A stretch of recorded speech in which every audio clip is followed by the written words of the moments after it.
Hello, my dear friends. This is Lorelei Fenton, and I'm your roving Ancient Awakenings reporter. And in my day life, I'm a transformational personal growth and life coach. And transformational kind of means to transform whatever's in our way quickly from the root as we sort of go from a base metal to our truest glimmering gold, if you will. So today we're talking about the channeling on July 8th, 2018. And this channeling was quite poignant that day because we were visited by Sananda, the higher self of Yeshua, or Jesus as he's known. And we also had one of the individuals known collectively as one who serves. And this collective does not use their individual names and titles in order to highlight the fact that we all are one. So Sananda, or Lord Sananda as he's titled, came on to say that we are merging our consciousness with theirs more and more and more frequently these days. And not just through James, but through many, many sources. And truths that have long been hidden are being revealed. And those times of hiding are coming to an end. We're now on the cusp of those changes, which Sanat Kumar and Ashtar and Archangel Michael and he have all spoken of. And all we need to do now is to continue to evolve within ourselves and let our vibrations continue to rise. And as these energies come in from the outside, many of us may feel discomfort or aches and pains, but this will pass as we come into balance more and more and more each day.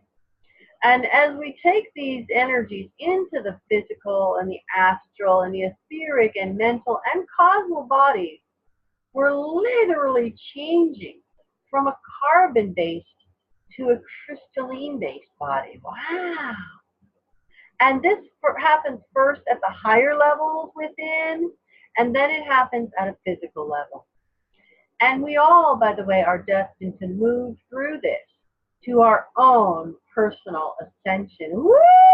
Yes, come on. And all we need to do is to keep letting go of the old paradigm and old programming that sometimes keeps us in the 3D duality. You see, duality was once necessary, but it's no longer needed and it's fading fast. So as we move out of duality, the aches and pains are all going to be gone as well. And we are at the finish line. And it is time for each of us to cross that line. And we first cross within ourselves. And soon the physical body and the consciousness within is going to follow. We have arrived. Believe this. Believe this. And the end of the old, and believe that this is the end of the old and the beginning of the next. Believe it, and it's so. And so Sananda left us in peace and love and advised us to go share the light, share the love. So then came our equally beloved one who serves. And he said, if we're ready to fully awaken, we should now begin to listen and hear.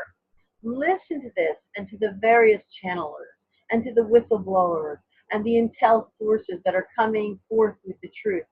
And the truth is coming in droves.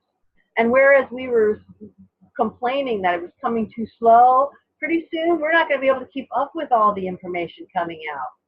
And it will come many, many ways through intel and channeling, and also pretty soon through the mass media. Because the media is going to see that no one is watching them anymore. And by the way, a little domino has fallen, and a big one is likely to fall this month. Now that's huge. When do we ever get a date from our channel friends? So this, oh my goodness, even a possible one is pretty amazing. This has my attention, I can tell you that. So this is going to be an interesting month is what we're told. And not that the event itself might happen, but it's in the process. And the chemtrails are dissipating. And that particular programming has come to an end. And that coincides with the arrest and the other clearings of the darkness, if you will. The light is going to shine forth in the sky and literally shine forth. And that shining light that we actually notice everywhere around the planet is going to be a sort of a precursor for the event. Wow. I don't know about you, but I am going to start looking up as much as possible from now on. Woo! And then we had our questions. And if you're from Ireland or you know of what's called the Boyne Valley, B-O-Y-N-E, and its megalithic structures, this might interest you. That area is ancient. The structures are ancient. And the Atlanteans were there. And that area was attached to Atlantis and to their elevated frequency is there to this day. Now, people moved from Atlantis to Ireland and built those structures to continue on with their culture and to continue with the use of crystals and monolithic structures and all these kinds of things. And they knew of free energy, and the ley lines are there, and they use those. And this free energy was actually possible all of this time, and yet energy was turned to profit. And that was kind of sad. But now we're going to soon begin to use these frequencies and energy ley lines again, and everyone is going to have free access to this energy. And there was a lot more of this culture that's going to come to our knowledge as they say, like as Atlantis and Lemuria rise again, but not in a physical sense, but in terms of the revealings and the knowings about them. So that's pretty cool, huh? So has your body been sparkling, and are the sparkles kind of this multicolored thing going on? If so, you're going to the crystalline body. Now, don't go tell your doctors. They're not going to get it. They're not going to affirm it. They're going to probably tell you to go get all these tests and whatnot. But this change is happening, but it will be a gradual process. And it starts with the astral and etheric bodies. And these changes will start to show up then on the physical level as this is. And hello out there, listen up. Talk nice to your water so it will be nice to you. Your water, come on. One caller described how water changes its form based on what we say to it. And it goes more crystalline as we speak nice to it. And it affects us one way or the other as we actually drink it. Furthermore, if we say nasty things or nice things to ourselves, since we're 98% water, we're literally changing the very structure of those water cells within our bodies. Holy cow, right? We better really up our self-esteem. We got some work to do, right? And one who serves added that we and our frequencies are becoming more and more crystalline, and it is connecting to the quartz and the various other crystals across the planet. And that's actually how the crystal energy is coming back to us, back from Atlantis and Lemuria in that heritage. And crystals are going to become much more important to us as this changeover occurs. And as we raise our vibrations, we're going to attract various crystals to match those vibrations. And then our friend and member Mara Lou, we were told, is being directed here in bringing back this crystal energy. She's being directed. And she, by the way, did an amazing healing on me. That's still impacting me today. I kid you not.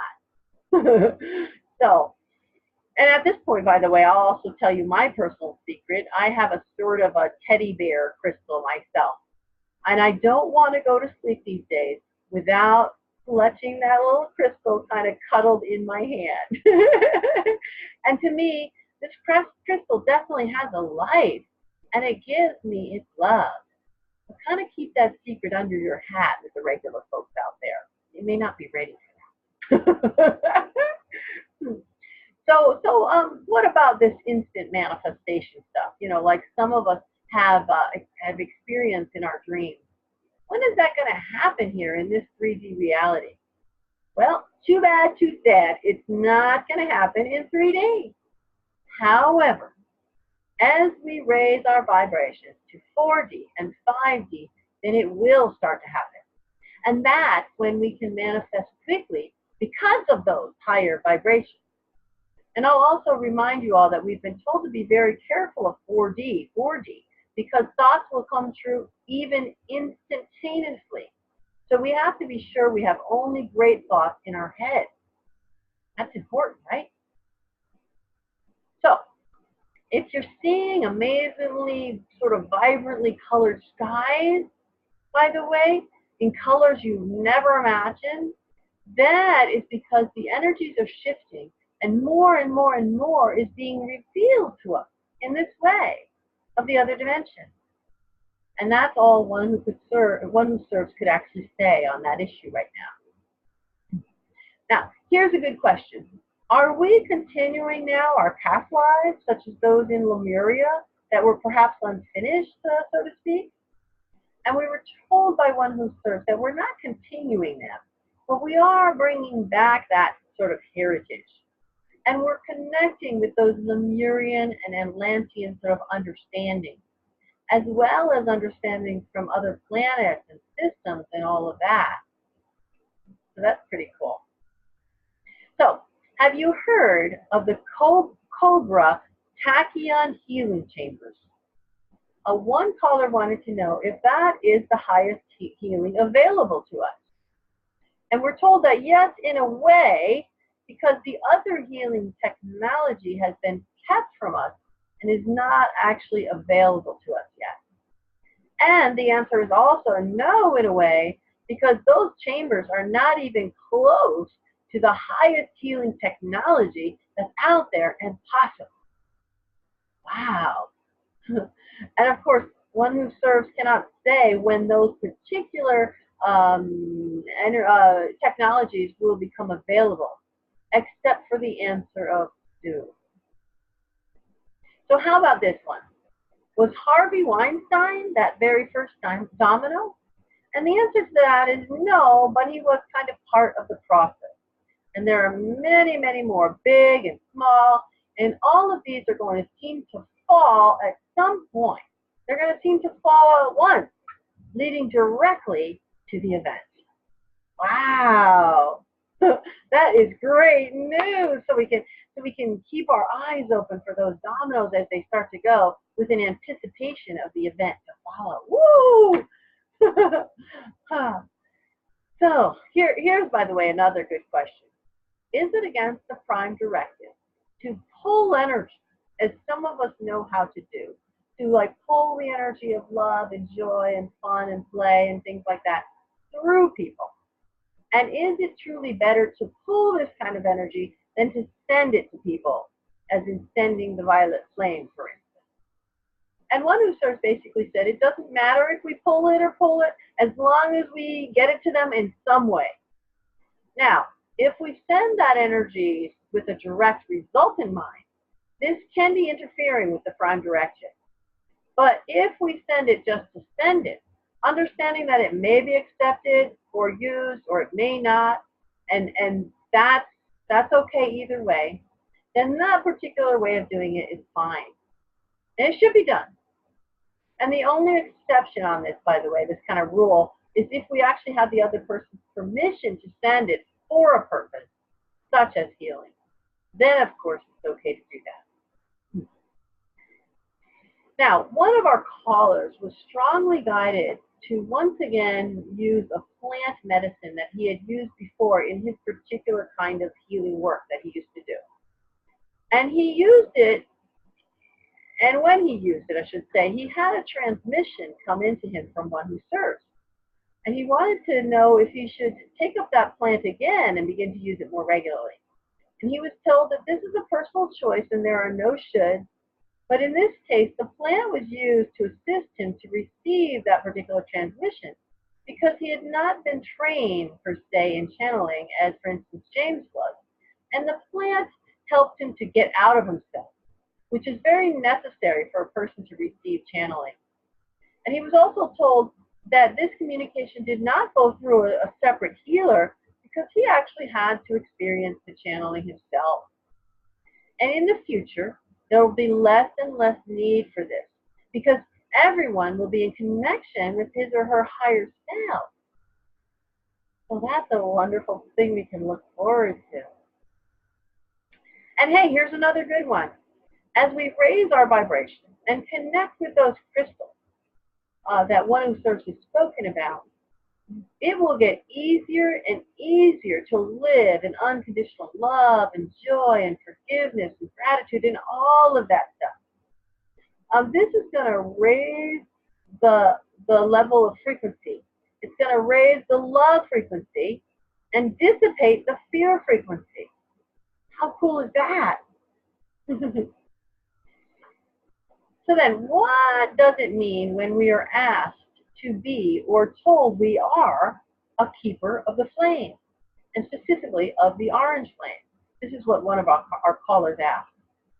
So we're told that we all have this capability to be keepers of the flame, within and without. And we all are that as the light bearers and the spreaders of light and the light sharers. And there are ones specifically designed as keepers, in capital letters, who are more or less a kind of guardians of the flame. They monitor the flame, they monitor it from outside of this realm, as Sananda was kind of showing us how to do in the meditation. And the keepers of the flame are monitoring all of that. And the One Who Serves said that the advance is coming quickly, by the way. And there's going to be great stuff, on there, and we'll talk more about all of this stuff. And they suggest we get ready to experience the unexpected there, and something that they cannot yet speak of. And then he told us to keep our eyes on the sky, keep looking up. So what a great channeling. Thank you, One Who Serves, and thank you, Sananda. And I thank each of you out there for listening to me here. I send you my love, joy, fun, play, ease, and wild, delicious prosperity. Have a beautiful day.